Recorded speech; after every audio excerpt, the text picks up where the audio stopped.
In a matter of hours, folks, the Georgia Bulldogs will take on the TCU Horned Frogs to determine the national championship winner for the 2022 season. But if you're on this Georgia Bulldogs podcast, you already know our answer. So, with that being said, guys, welcome in to the DGD podcast. Kobe, Juan, how y'all feeling about today? Man, I feel good. We are listen. The brigade is already popping. I see Tennille is back. My man Keith Steele, what's going on? He said, "Sick 'em dogs." I'm ready, man. The energy is high. There's a lot of excitement. We're about to bring this thing home. I think I've been pumped since the moment Ohio State missed a field goal. I mean, it just, sometimes you hate to say, just feels like things are meant to be. But, I mean, the hay's in the barn at this point. A whole off season, a whole season of work is behind you. And now it's just time to go let it loose and play and see who's better tonight. And I got confidence in our players, our coaches. You're going to be up for this game, and it'll be a good one. As we do a quick roll call, we have Tennille back in the building. It's been a hot minute since I've heard that name. Welcome back. The 6033 DGD Rudes, the JOGG. Keith Still, welcome to the brigade. Let's do this. There is a question that came out the gate. We'll start with this. JD, the guitarist. First off, welcome to the brigade. He asked, does TCU have a weakness in red zone defense? Do they stay in the 3-3-5? I'm curious to see this myself because, the 3-3-5 ain't something you're used to. Kobe, what do you think? Do you think they would stay in the 3-3-5 in regards to red zone defense? And Adonis, excuse me, guys. Adonis is here. All right, so Adonis is welcome into bringing that Florida vibe here. It'll be interesting to see if they stay in it. I think I'm with him. I don't know of very often that they get out of that 3-3-5. I think they're just going to end up walking up linebackers. I'm sure like any college football program, they have like a jumbo or an elephant package at the goal line, like inside the 5-yard line. If you're really worried about a team like just trying to run the ball, everybody has a package. Like we have one where we bring in 5 defensive linemen. So I'm sure TCU has that package. And if they really are worried about us running Kendall Milton, trying to bully ball, then I could see them bringing it in. But I think it would have to be like not necessarily in the red zone, but like within the 5-yard line itself. Yeah, Juan, if you're running the offense, listen, Georgia's going to live, I think, in the red zone. You're going to live in 12 personnel right there. Now, whether they're off the line of scrimmage or whether they're out, right, that's going to be interesting. If I'm TCU, though, Kobe brought up, bringing down some folks, walking some folks down. I'm with him. I think you got to load the box a little bit. But if you're Georgia, I think to counter that, the loading there, hit them with speed on the outside, right? That would just be something right there. Ultimately, right in that 3-3-5, the stack, if you will, traditionally, you're probably going to want to stay inside the tackles, right? Typically you saw Georgia be a counter team. I don't think you're going to see counter much at all tonight. No, I wouldn't do the counter, but it just gets too confusing with all the slants and things from the 3-down linemen. They have exotic blitzes. TCU, they live and die by the 3-3-5. They're not coming out of it, and it shows against Michigan. Even in the the Big 12 championship, they stuck with it no matter what. I think that, and this is Big 12 football. Big 12 football is like, I don't really care how many points you score. We're going to try to outscore you. So, you know what? They're going to stick to it. They're going to live and die by it and hope that they can make a play by doing something kind of tricky, scheme. But again, 12, 13 personnel, we hit the edge. We're off and running. Get you a little swing pass or, again, anything that's in the seams. We got to hit that quick, and I think that we'll have a big day. So let's do this. I see JD's question, but Black Adonis asked Kobe a question. How much commissary was that lamp to put in that prison cell you're in? I just sent it back to him. It cost me a whole month of desserts. To get it. Kobe right now is not Kobe. It's 07118. Right now he's serving some time. So I got 3 honey buns, 2 cigarettes, actually 2 packs of cigarettes, and some extra phone and time. 30. Yeah, I was about to say 30 minutes extra phone time. Yeah, We need y'all out there to donate to the DGD fund right here, so I can get a better place to live. We need a new treasurer because Joel has kind of been letting us down. This is what happens. This is what happens when you let the JOGG run things, right? She's been getting her grandkids like formula and diapers and stuff like that with the DGD money. So baby needs some shoes. Yeah. Mama needs some clothes. We need to find somebody else. No, in all seriousness, I'm sorry that you're living in the gulag right now. But neither here nor there. So I do want to go back. JD does bring up a good question here, though, too. So here it says, why do so many media heads act like, I guess he's referring to TCU, but can throw the ball on us like LSU and Ohio State? That's insane. Honestly, it's not necessarily insane. Is Max Duggan the same style of quarterback in regards to level of quarterback that you saw with CJ Stroud? No, he's not. However, you have to get home, right? We saw it against LSU. We saw it against Ohio State.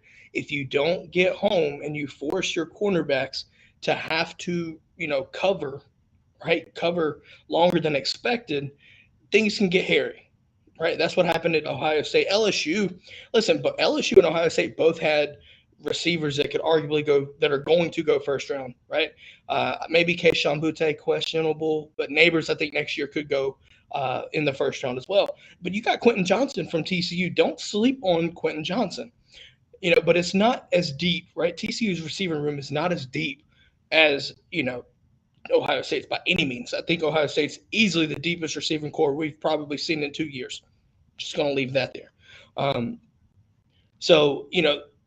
Obviously when you see Georgia give up 500 yards of passing and then you see Ohio State, CJ Stroud torch Georgia's defense for 348 passing, right? Of course there's going to be that talking point, right? But let's be honest, people don't want to see how much offense we threw up, right? Stetson actually outthrew CJ by 50 yards. And then, ultimately we outgained them, outperformed them offensively, but nobody wants to look at that, right? When you're the favorite, that's what happens.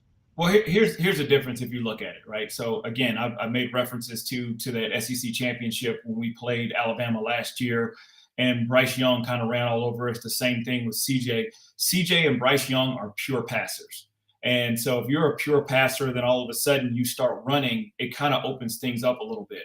But if you take a look at Max Duggan is not a pure passer. He's just a guy that's just going out there making plays. He's more of a runner first, and that actually plays into our favor. Now, to sit there and say he's going to sit back there and throw for 300, 400, 500 yards, that's just not going to happen. He does not, that's not the way that their offense is built. Although they do have some great receivers, it's not built that way. It's built, between a mix and pass. Whereas you look at an Ohio State planned for CJ Stroud just to sit back there and just throw the football. Well, guess what? He mixed it up a little bit, and we were not necessarily prepared for that. But then if you go from the SEC championship last year with Bryce Young running all over the place to the national championship, it was a completely different story. So you could best believe that Georgia's going to be prepared for what Max Duggan can do. It's easier to prepare for a guy that has all these different intangibles than for a guy that's a pure passer and then all of a sudden starts to take off and run. So Kobe brings up was me drinking a Pepsi. He needs me to go get a normal, be normal and have a Dr. Pepper. Listen, there's a subliminal story here, right? Pepsi, if you're not familiar, was founded in North Carolina. The abbreviation for North Carolina is NC. There's also something happening in a matter of hours that if you abbreviate it is NC, which is the national championship. There's my story for today. You're welcome. But anyways, let's kind of keep moving on here, right? Like we've talked about, right, with these questions with, how do, the national media, right? The national media also wants TCU to win. They just do, right? I think it was ESPN threw out a poll. And we don't care about you, Adonis. Keep it up. Just saying, if you like Texas Pete, you like North Carolina. Krispy Kreme, North Carolina. Keep it up. I'll keep going. Patrick says, call BS on that story. Nah, BS is on you. Excuse you. You're excused. But, looking at the situation, right, like the national media it seems to be on TCU side, right? And now how much of that is salty Bama fans? Can't answer that. But there's some out there. All right, there's a lot. Last year, I mean, that was, and the time that we played in 2017, I think the entire nation wanted Georgia to win. They wanted him to beat Bama. They were just kind of tired of beating Bama. Now that they see that Georgia's the top dog, you know what? It's going to be a different story. And everybody loves an underdog story. They love that whole movie situation where TCU came from supposedly finishing 7th in the Big 12 to now becoming national championship contenders. People do want to see that if they're not Georgia fans. It's almost like it's right now it's Georgia against the world, and everybody else wants TCU to win. And it's the same way, like, it's the pressure of being at the top, and people don't want to see a new dynasty. Like, people thought that Clemson was going to kind of dethrone the Bama dynasty when they kind of won their national championships, a couple of them. And now they're looking at it that, Georgia's really setting up for this national championship. I mean, we've all seen the schedule, regular season schedule next year. You're really staring 12-0 in the face again next year. And when the expanded playoffs come, I mean, there is not many ways that you're going to keep Georgia out of a top 12 situation for the next, foreseeable future. I think it's one of those things that people want to see TCU because they're kind of like that LSU team in 2019. They're a blip. Like, TCU is going to be really good this year. They have a chance to win the Natty, but there's a reason this is their first Natty since before the Second World War. Yeah, I mean, they just don't get there a lot. Juan was scouting the annexation of Czechoslovakia. I was actually the guy that ran up there to get the tee after they kicked the ball off in that game. So we saw that on World War II documentary a couple weeks ago. Yeah, Juan was in both of those wars. Exactly. See, yes. Adonis knows. Juan's 2-0 in World Wars. Yeah, I am too. Yeah. He also founded America. Let's not put our history aside. Remember, I created Mayflower Mayhem. So yeah. See, listen, y'all think y'all know history, but you don't. History has bamboozled everyone. Just gonna say. So this is a good statement here. JD coming in hot with some good comments, man. He thinks that all 3 Georgia backs rush for over 75 yards. Do y'all think that's a possibility? I think you could see it, but I just want to get y'all's thoughts on that. I think it would be – the night will go a lot different than I'm foreseeing it if all 3 backs rush for over 75 yards, I think. I mean, I think that means that Kenny Mack bust off a big run at some point. I think we all think that they're going to use Kendall a lot tonight. I don't know. You could see it, I guess. You could backdoor it. What would that be, though? 150, 225 rushing yards? Yep. That's a lot. That's a lot of rushing yards. The only thing that would stop each one of them from getting 75 yards each is going to be that turf monster. When we saw that last game. That sniper shot. No, that wasn't a turf monster. That was just Buffalo Wild Wings trying to save the touchdown. Yeah, either that or that sniper in the stands. What a great commercial, by the way. I just feel like they don't make commercials like that anymore. Yeah, they don't. They really don't. They really don't. Unfortunately, they really don't. But you know what? We have the line to block. We have the tight ends. Depending on how healthy Darnell is, we do have Oscar Delp. Oscar Delp has stepped up to do some great blocking as well. So we'll see. But I think if we can get to the edge, I mean, it's going to be lights out. And the physicality, I think that, I don't see Michigan being as physical as Georgia is. So, to go from playing Michigan, which I think is a physical team, to then going to play Georgia, who is much more physical, I think that's going to be tougher. Because my dog. You rang? Speaking of there's a ring to it. You get what I'm saying there? Yeah, I mean, Rude's also brought up Goody as well if you need him. My thing is this, though, guys, right? Like, to get to that point, you said 225 yards rushing, right? Now, if we had to, how much of that is going to be Stetson Bennett as well? We have to attribute some yardage there as well. I think you could see that. I think that tells me that this game was over quick, and Georgia Georgia got ahead. Oh my goodness! Somebody go check the door. The mailman could actually be making a delivery. Adonis says, "Surprise! Open the door, Vaughn. Go see what's happening." I think the spread right now is closing at like 12.5 for most. You know what though? Like, this is the same shit that happened against Tennessee, right? The spread went down and down and down because all the public money went on Tennessee to cover, right, or money line, and then the sharps in Vegas just threw tons of money back on Georgia. I'm curious if we see it in a little, like toward the very end, if you start to see that number slide back up into the 13 to 14 range. I'm curious to see how that plays out. Because that's something I'll keep an eye out for. Listen, I think the interesting thing with that, right? Like, this is the largest point spread in national title history, right? What do y'all saw? Is that something that Georgia is overlooking, or do you think Georgia's looking into that? Steve Hartnett's DoorDash tacos. Oh my goodness. No, it's Black Adonis said that might be the yard time bill. Yeah. Time's up, fish. Yeah. I'm kind of trying to figure out what those spreads were for, when Notre Dame played Alabama. I think that was like a 14-point spread, and then Alabama absolutely destroyed Notre Dame, which was wonderful to me. But when you're looking at this spread, obviously Vegas knows something that we don't. So we'll see. Or they may know something that we think that's going to happen, but they're more confident because they got the skin in the game. Yeah, that's true. I mean, like, I don't know how to explain this, but like,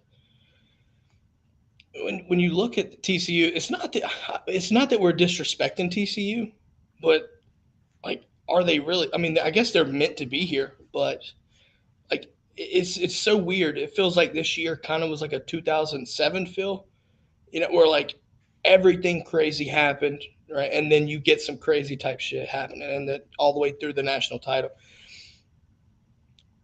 Juan, you pointed out that Michigan, right, is a physical team, but not nearly to the level of Georgia. I think a lot of that too was Michigan purely overlooked TCU. I genuinely believe that they overlooked TCU, and they got their asses handed to them. Georgia's not going to do that. This is strictly business. I think Georgia's going to come in and play their style of football too. Michigan got cute. They didn't get to where they got by being cute and being pretty. Philly special in the red zone on fourth down. It doesn't make no sense. You're built to run the ball. That's what Michigan was built this year. Why to go and differentiate away from that? It made no sense to me. Hey, Steve Hartnett said bet the over. So whatever the over is, I go with that too. Perfect time to plug. Head over to BetUS. Head over to BetUS and hit that over, like he said. Now, I'm not hitting the points. I'm not hitting the over under on the total points. Hell no. But definitely the spread would be a good time to hit that over, especially if it's 12.5. Say that again. I said I looked it up for you.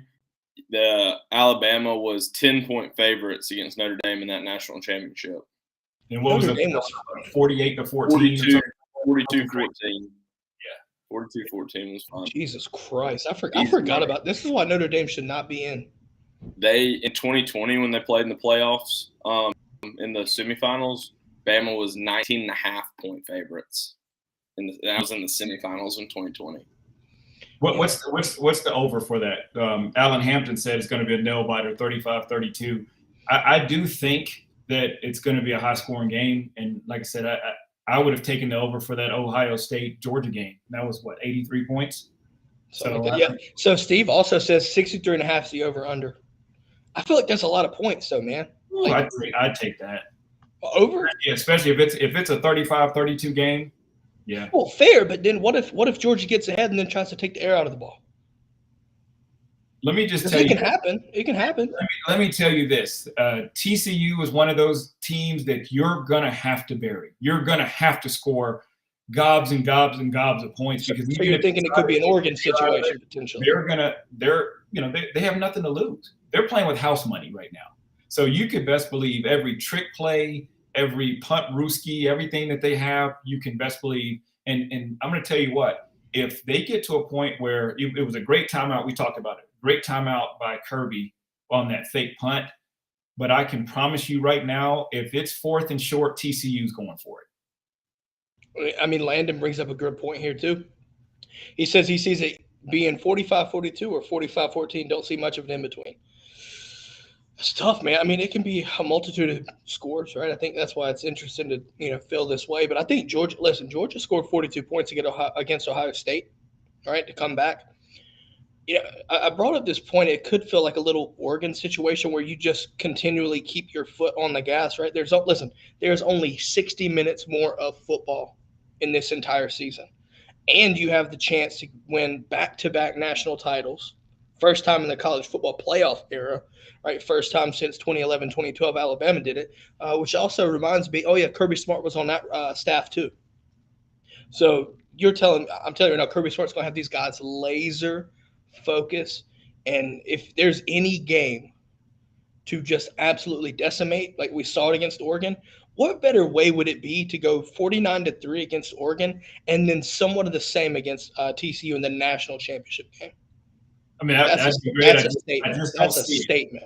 I would say that they would have been laser focused for that SEC championship game. And then, of course, after the SEC championship game, they give up 30-something points. I would say, okay, guess what? They're going to be locked in. They will never let that happen, especially in this college football. And I dogged Ohio State all year. I just said they were just absolutely awful. And then all of a sudden they hang up, 41 points. And thank goodness for that kicker. There's probably so many flowers and cards and wonderful things sent to him by Georgia fans because, you lead the charge. Thank you. But to defensively, Georgia right now just has not been playing Georgia football.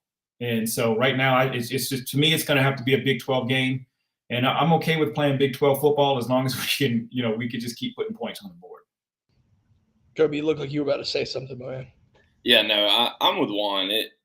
If it's a low-scoring affair on TCU's end, it will be because Kirby said something to inspire the defense, or like Adonis said, where they don't realize how bad Michigan really played, how unprepared Harbaugh may or may not have had them for TCU. And if you hold TCU under 21 points tonight, I mean, I'll be thoroughly impressed. I'll tell you, Keely Ringo played like a first-round draft pick. Javon Bullard played out of his head again. I mean, Kamari Laster even had a really good game. I'd say we probably are going to have 4 or 5 sacks or more. I mean, it'll take that kind of game. They'll have 2 turnovers, 2 fumbles, 2 interceptions, whatever. I see it, them being able to score early with you. They're going to have a really good game plan to try to expose some things that you've struggled with and put on tape that you've struggled with the past 2 games. It's no different than like after we played Kent State and people saw that we struggled with the outside perimeter tackling. The next couple of games, people were throwing balls screen to the perimeter, proving that you can make those tackles. And they're going to do that again today. And you're going to either have to prove that you've made changes within 5 days that you necessarily haven't made changes in the month you had to prepare for Ohio State. So yeah. I'm with Juan. I don't have that shutdown, lockdown, 10 points or less confidence in the defense. They're just going to have to come through in big moments. Yep. Steve Hartness said Georgia's run game versus TCU pass protection. Man, that's going to be a huge factor in the game. I look at it too, though. Like again?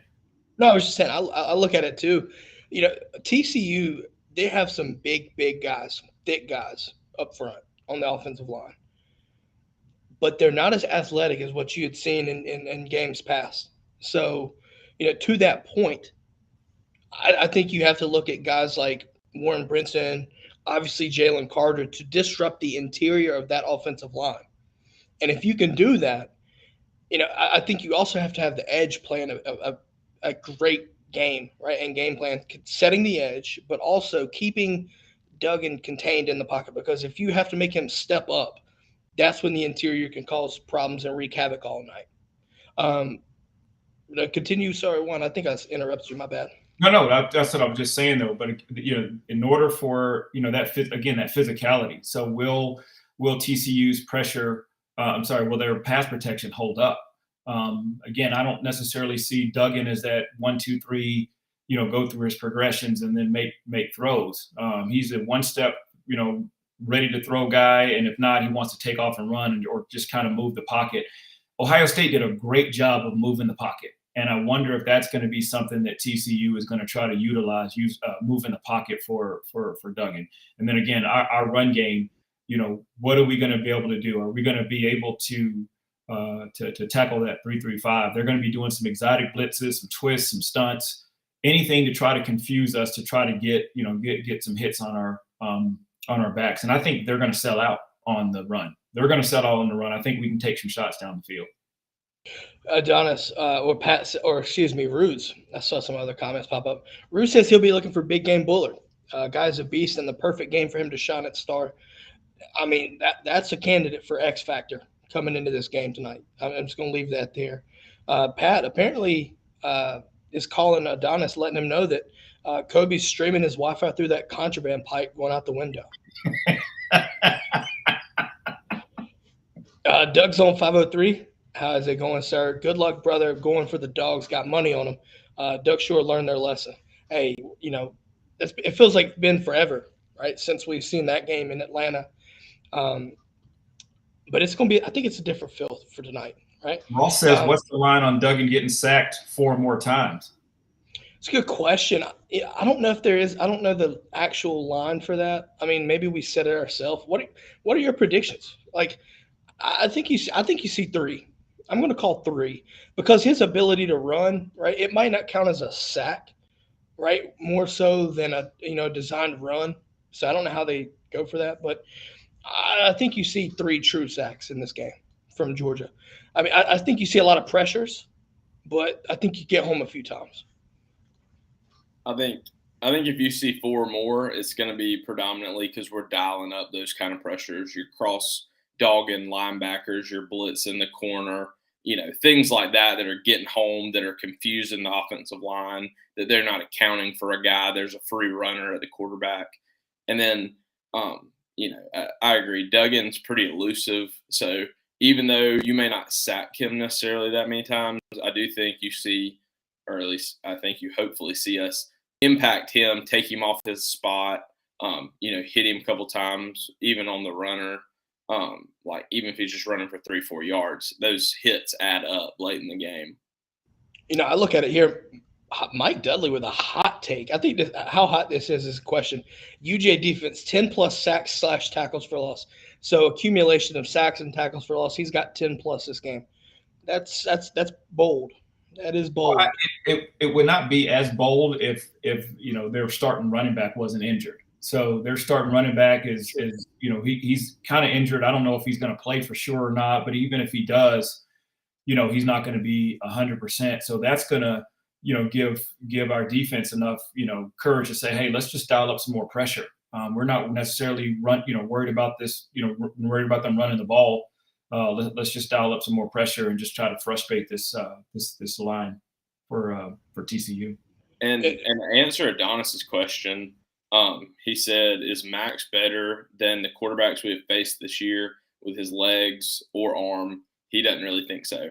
I would say that probably the best quarterback you faced all year, you faced last game, just based on especially the way he played in that game. But I would say Max fits extremely well in the offense that they try to run. He's very accurate with the ball. He is extremely accurate on deep balls, which is something that's very important. Like, even if you remember the Tennessee game where they had a couple of deep balls throughout that game that were barely overthrown. They were rushed because of the defenders Pressure. getting Hooker The, early. the pressure was at Hendon Hooker's body, Yeah. closing the pocket, had that sense of closure on the pocket, and it forced him to sell. I don't think you see Duggan doing that as much. I think he hits those deep shots. Yeah, he's more physical. He can take those hits, and I don't think the pressure bothers him like it does some of your smaller backs, or that it's almost kind of like the college version of a Big Ben, where Big Ben would go and take all those big time hits, but still be able to throw accurate passes. So that's just going to be, again, something that we're just going to have to continue to hit him all night. Yeah. Speaking of Big Ben, I think Juan was there to christen the grounds for Big Ben, weren't you? Well, yeah, I put in the last piece, clock piece for Big Ben back in the day. So got it. Thought so. Now we talk about sacks, right? So Eric Johnson says Superman defense got 5 sacks. With that being said, let's switch over to our X factors, right? X factors, offense and defense. For Georgia to win tonight, who are the X factors going to be? Juan, we'll let you go first. Who are your X factors? We'll start with offense, and then we'll go defense. Offensively, I mean, it's going to have to be our line. That's going to be the biggest thing, is how do you adjust to this 3-3-5, from a discipline standpoint? Are you going to be disciplined? Are you going to be able to adjust? So we saw the 3-3-5 when we played against Samford, and then Mississippi State kind of runs a little bit of a version of it, but they don't necessarily run it like TCU does. Unfortunately, in those games too, Stetson struggled a little bit throwing the ball against them. So how disciplined are we going to be able to be, and are we going to be able to run the football? So that's going to be, just from an offensive standpoint. If we can do that, then that just goes back to saying that, that we're going to have 3 backs that'll be able to get 75 yards. And then, of course, too, what are we going to be able to do in the seams? That's the other X factor, is with that 3-3-5, you're going to have some quick seams. Can we, protect enough to hit those seams or hit our tight ends in the seam? So it's all on the line when it comes to offense. Defense, you know what? We're going to have to grow up and play big boy football. Malachi Starks, he's had flashes of brilliance, but then of course that last game it didn't look as great. Malachi Starks, I think, is going to probably have to be the X factor. He's going to have to be the leader of that defense tonight. He's going to have to make some plays in order for us to be successful, because they are going to take some shots on us. You can best believe they're going to take some shots on us. So, I think he's going to have to be the X factor tonight. You talked about the offensive line being your X factor. I think, to me, if not to go off of your point here, I think specifically Cedric Van Pran. And the reason why I say that is the mic identification, every play has to be consistent and it has to be accurate, because the 3-3-5, and if you're not careful, if you do the wrong ID, it will make your entire offensive play look silly, and it just makes no sense. That's the problem with the 3-3-5. You have to have a smart, disciplined offense, and that to me starts with the center. But the entirety of the offensive line, to your point, Juan, I think you have to play smart and sound. If you don't, Stetson Bennett could, be on the ground and have a long night if you're not careful. Kobe, who you got as your X factors, my man? Yeah, I think that I'm going to kind of touch off of the offensive line like Juan did too. I'm going to go with a different player, though, than Cedric Van Pran. I think he's highly intelligent. I think a week worth of studying you're not going to be able to throw much at him that he's not going to be able to identify, especially kind of with Stet having his back. I think the big question is still going to be how your right tackle plays if it is Amarius Mims. Can he communicate properly? Can he identify which guy he's supposed to block? Can he not make that mental lapse mistake where he's supposed to go out to the blitz and backer, but he, blocks the end instead, and all of a sudden you have a free runner? And then I think we saw Stetson. I mean, I think he's going to have, maybe not an unbelievable, phenomenal game, but you just can't cost the game either. I think you look at J.J. McCarthy. I think if you take J.J. McCarthy out of that Michigan game and say Michigan did nothing but run the ball all night, I think Michigan wins that game by 2 touchdowns. So it's not even Stetson has to go win it. It's that he has to identify the right people and he has to make good, accurate throws because their DBs are ball hawks. I mean, they will jump any route if they think they know what you're throwing. So that's going to be it for offense. I see Harp saying nobody said Darnell Washington yet. Not 100% sure he will play. I think he will in some limited capacity. It'll be questionable to see how healthy he actually is. There could be a snap count potentially. We don't know. He is. When he's in, he's a game changer, Harp. I mean, especially blocking, but also that red zone threat. But it's just hard to know that if he's not playing every snap, that he's going to be that impactful. Maybe the few snaps he's in. No, I mean, Harp does bring up a good point though. Like when Darnell Washington, listen, even at 80%, he's still 100% better, right, than a lot of situations that we've got. So he is that type of game changer. But if you're looking for a full 4 quarters, how much is he? He's not going to be able to play that much. Like I said, he says he feels good. He's out on the West Coast, probably his final game. Like I expect him to give it a go and just whatever happens, happens. But you can't discredit his stature and presence on the field. Simple as that. Kobe, defensive X factor. Who is your defensive X factor? I think I saw maybe my man Michael say it.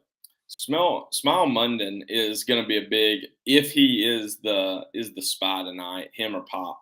I think your linebackers are going to have to play well, just because whoever spies Max Duggan tonight has to do a good job of it because, like Juan said, man loves to run. I mean, he has a read, maybe 2 reads, and he's out of there. Like, it's not 1, 2, 3 reads and then throw it to a check down. It's 1, 2, all right, see ya. Let me go get 7, 8 yards. You're going to have to limit that. We didn't do a great job adjusting or limiting the quarterback last game. We didn't think he was going to run, but in one of the biggest moments of the game, we have bad rush lane assignments. 2 guys getting up pushed in one gap. We have a huge hole in the A gap. We have no linebackers because they're dropped into coverage, and he takes off. And then at that point, he's running free like Bryce Young did in the SEC championship, and he runs for 40 yards. I mean, those are just the kind of things that your defensive line have to have good rush lane integrity. They have to stay. If you're supposed to be rushing B gap, you need to be in the B gap.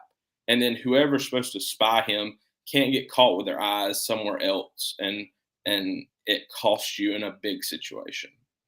X factor for defense, according to Adonis, staying disciplined during scramble drill and finishing tackles.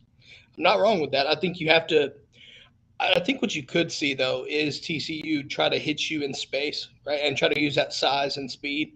Because Quentin Johnson is at 6'4" to be able to run as fast as he is. That's a threat. Not necessarily as deep, right, as you're expecting, but like I said, like you hit them in the, and they're physical on the receiving core too. They have a physical receiving core.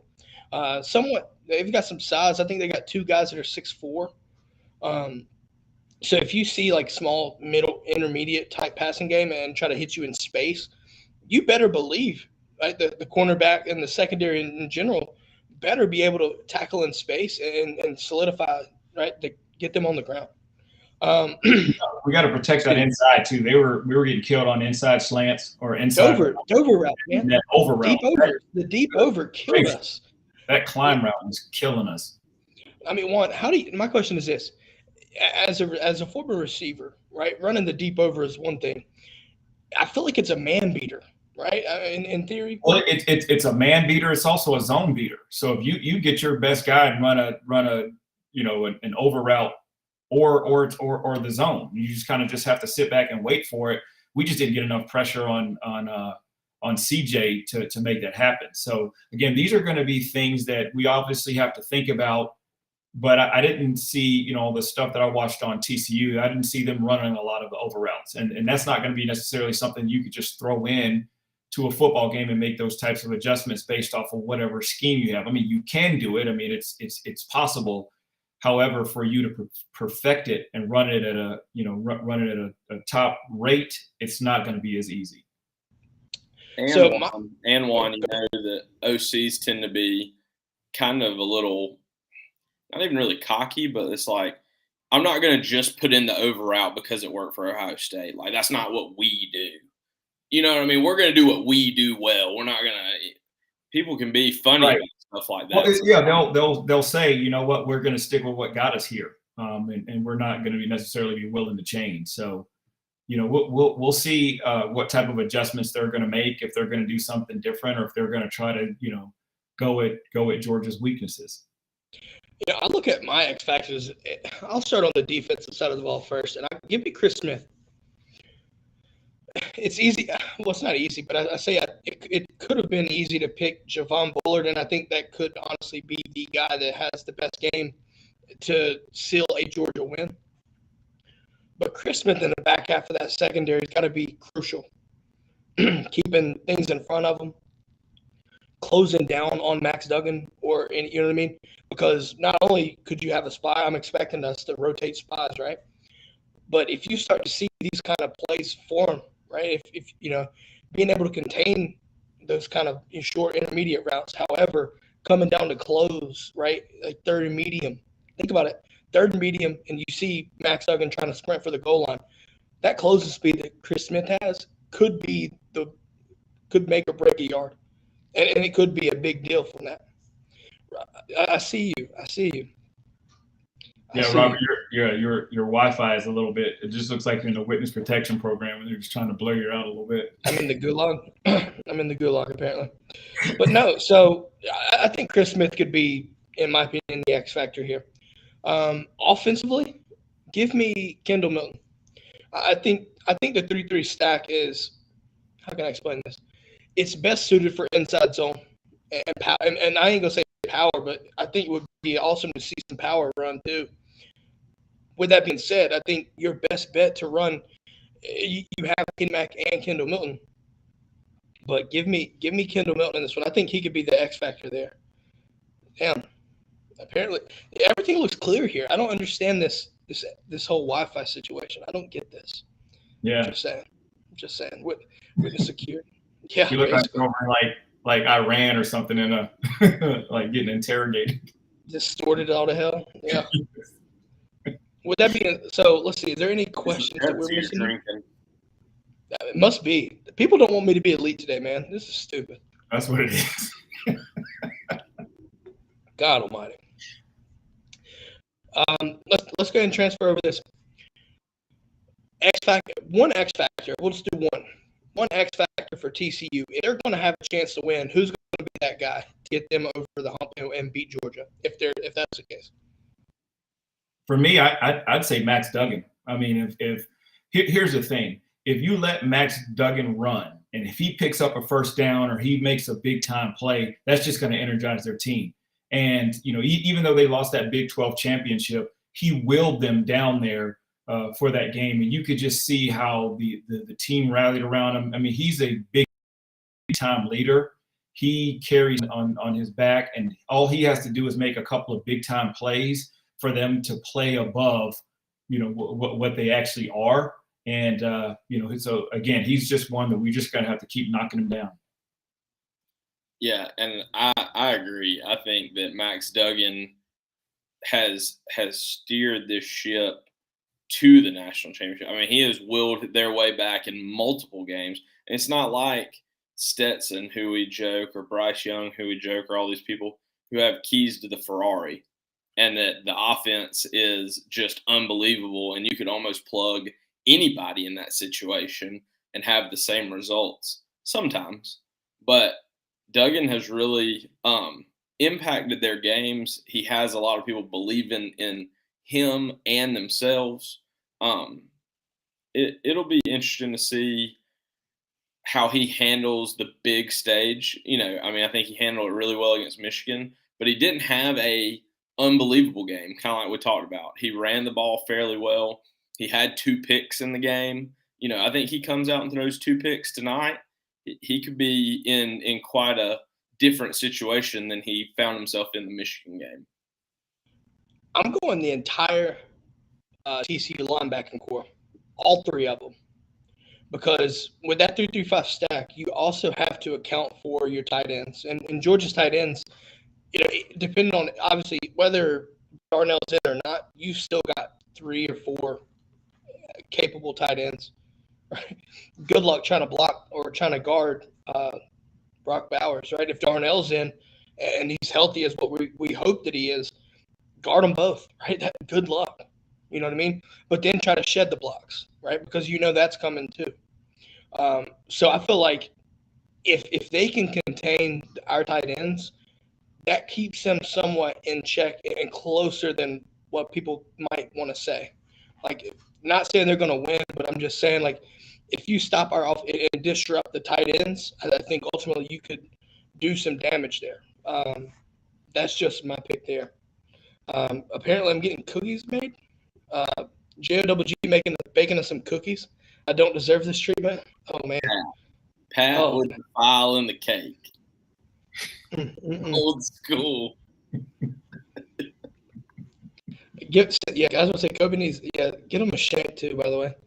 All right, so this is a good question here, guys. Adonis, with the 3-3-5 weaknesses, the deep sidelines, no, or is he wrong? No, he's right, and that's what I was saying. You know, we're going to have to take some shots. We'll take some shots down the field. I think, you know, especially again with all the exotic blitzes and all that different type of stuff that they're going to do, they're going to have to play a lot of man, you know, to kind of offset that, to try to get that pressure. I think that initially what they're going to do is they're going to sell out on the run. I mean, big time sell out on the run. So again, those deep shots are going to be huge. And if you decide to do play action, it can't be full play action. It's just got to be like a little quick, like, whoop, and then just let it go. Just launch it. You know, I look at it too. I think you could see a big game from Arian Smith test. So the reason I say that is put the speed on him, right? That cushion, whether it be 9-10 yards, that cushion gets ate up quick when you have speed like Arian Smith. You know, but also the seam routes, right? You look at, I think Kearis Jackson could have a good game. It wouldn't be far of a stretch to say that. I mean, he came in clutch. Like, he came in clutch in the Ohio State game in the Peach Bowl. Absolutely clutch. So hitting the seams, whether it be, you know, say, you know, Brock Bowers on, you know, down the seam or whatever. I think you could see outside the seams, right? Just at the seams, I think you could see a lot of success in the passing game. But if they sell themselves out to stop the run, I think you have to counter that. Hit them in space. Hit Kenny McIntosh in space on a quick bubble route, or hit the screen route, right? Hit these screens, things like that. Whether it be jailbreak screens, tunnel screens, whatever. Get the ball out quick, get it in space, and leverage the blocks. If you can do that, you're going to see a lot of success early, and you force their hand as a defense to not stack the box and run. You know, prevent the run. So now that opens up, right? It just kind of works hand in hand there. Well, Steve Harkness made a great point, which will really, really be tough for TCU. There's not a lot of 22, 31, 21, or 23 personnel groupings in the Big 12. So, I mean, everything is just kind of spread, go at them. But so for them to now try to adjust just off of 1 week to adjust to these different personnel groupings, it's going to be very, very tough for them. You know, and the 3-3-5 is not the cure-all for all of these types of personnel groupings. Now, for a spread type, yeah, I mean, it's going to work for you. But for these different types, it's going to be very difficult for them to try to adjust. And Georgia does a lot of motion. They do a lot of personnel groupings. And so they're going to have to then go and adjust and try to play out of their mind to try to stop and adjust to these different groupings. It's going to be tough for them. You know, you brought up a good point, though, right? Like, well, actually, Adonis brings up a good point. Arian Smith versus a prime 1974 Juan might be a close race. Can you confirm this? Can you confirm this for us? I'd probably still win. I'd try. I beat Adonis in a race. I'm pretty sure I could have beat Arian Smith in a race in 1970. Unofficial sponsor plug, maybe. Yeah. Today's episode of the Juan's Elite.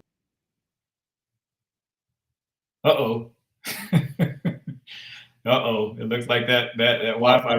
Oh, there he is. He's back. I'm back. I'm back. Yay. No. Jones sent me that Wi-Fi card so he could just dial back up and Yeah, I'm slipping today. gas station Wi-Fi. TCU fan. See ya. The hypnotoads are trying to come in, man. That's what it is. Today's episode of Juan's Elite Bald Head is brought to you by Turtle Wax. Not a plug, by the way. Not a plug. All right. Score predictions, boys. Score predictions. Y'all ready for this? Score predictions. Juan, let you go first. Man, I as much, Pat, as I want to do a 63-3, I can't do it today. I'm going to go 41-31. I'm going to go 41-31 Georgia. I think we'll be able to put some points on. I think they're going to put some points on us, but I just think that at the end we'll be able to knock it out. Kobe? I think I'm rolling 38-24, and I think Dogs are gonna cover and win back to back. You know, I want to say 33-18 just to piss some Bama fans off, but I'm not going to do that. I'm not going to do that.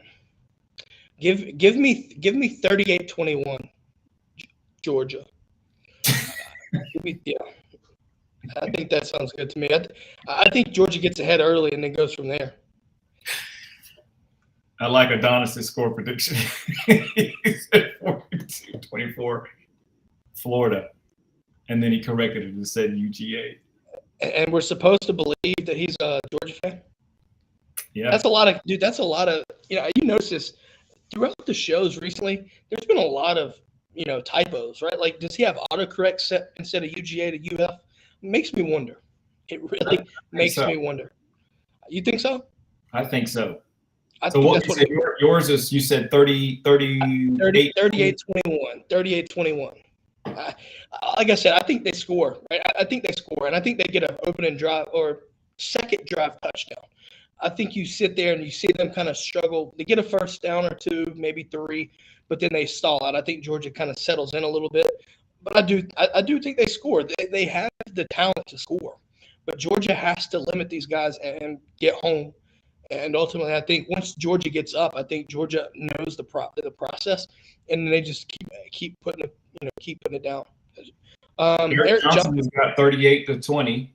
Yeah. I like that. Speaking of, they're called the Horned Frogs, but their mascot's a lizard. What's going on here? Is this worse than Auburn? I don't know. I really don't get that. Like, why is it called a Horned Frog? I'd be interested to see that, Eric, just because that would mean that TCU probably kicked 2 field goals. And tonight, I would tell you that the team that settles for field goals loses this game. So yeah, I think that's a great point, Kobe. I think that's a very great point. Yeah, we want to see as less as Podlesny is possible. Yeah, Black Adonis confirmed. Horned frog is a lizard. It's not a frog, people.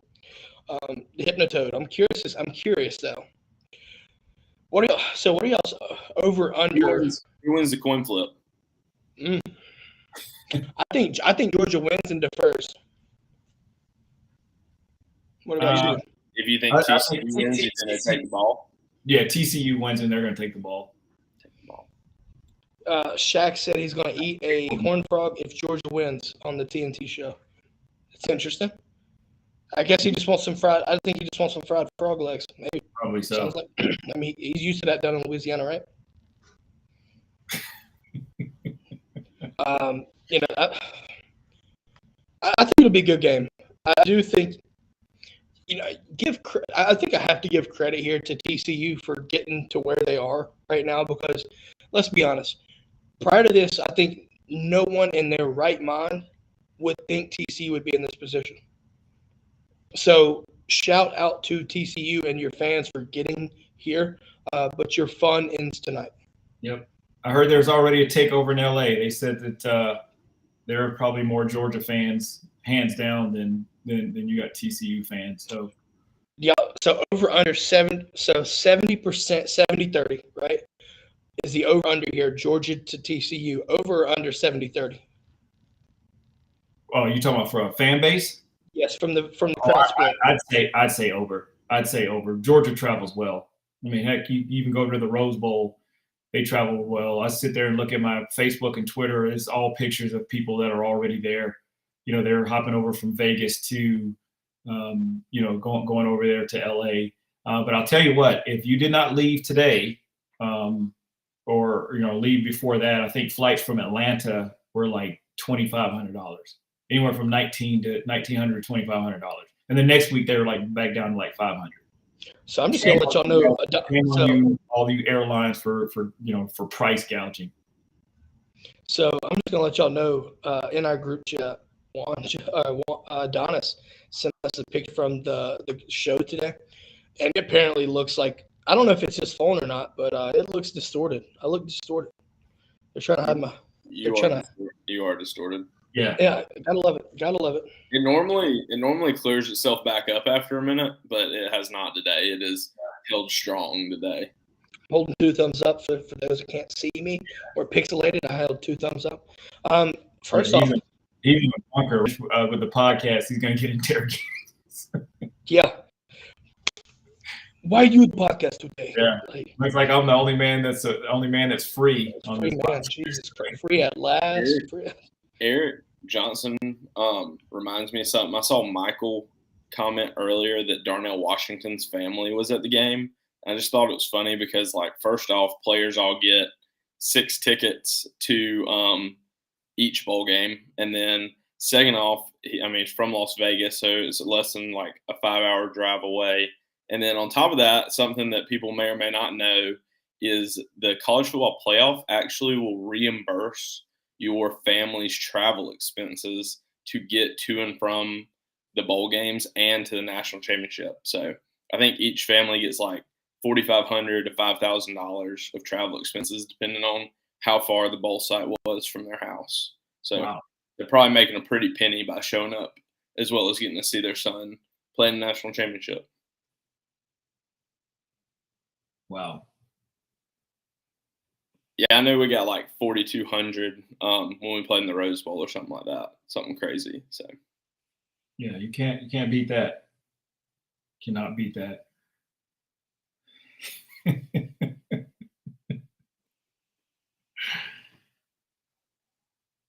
You're muted. We can't hear you. TCU does not want me to be elite today. My God. They don't. Jesus fucking Christ. That's all I'm going to leave it there. We're going to have to get you some wired in internet. Dude, I need shit. Yeah. Apparently so. I don't know. With that being said, though, guys, let's wrap this thing up. Listen, show is not Wednesday. It is tomorrow morning. So with that being said, come in with your Apotheos coffee. I'm going to have my Apotheos coffee. I'm just going to let y'all know that. By the way, the show is brought to you by our friends over at Apotheos Coffee. DGDpodcast.com/Apotheos. Go check out their shop. Use the DGD at checkout. And any blend of coffee that you buy will support the Classic City Collective. To answer, Black Adonis asked, Juan, how much did we get for the Cold War Bowl? The Cold War Bowl. And we ended up getting just a train ticket, which was nice, and just like a bag of popcorn. Yeah, so it was a while back. So let's wrap this thing up, guys. Y'all ready to wrap this thing up? Yes, sir. With that being said, in a few hours, I want to say 6 hours from now, 7 hours from now, Georgia's going to be teeing it up in SoFi Stadium. I want you to cheer loud and proud. I don't think that's a question. I think everybody knows that. Kobe in the gulag cell. Hopefully you can see that. Hopefully they give you the TV time. Apparently, maybe I get out of the 1900 and into 2022 or 23, I should say. With that being said, let's come back tomorrow at noon. Let's celebrate this back-to-back national title. What do y'all think? Yes, sir. All right, folks. With that being said, make sure to like, follow, subscribe, and we will catch y'all tomorrow. Go Dogs. Go Dogs. Go Dogs.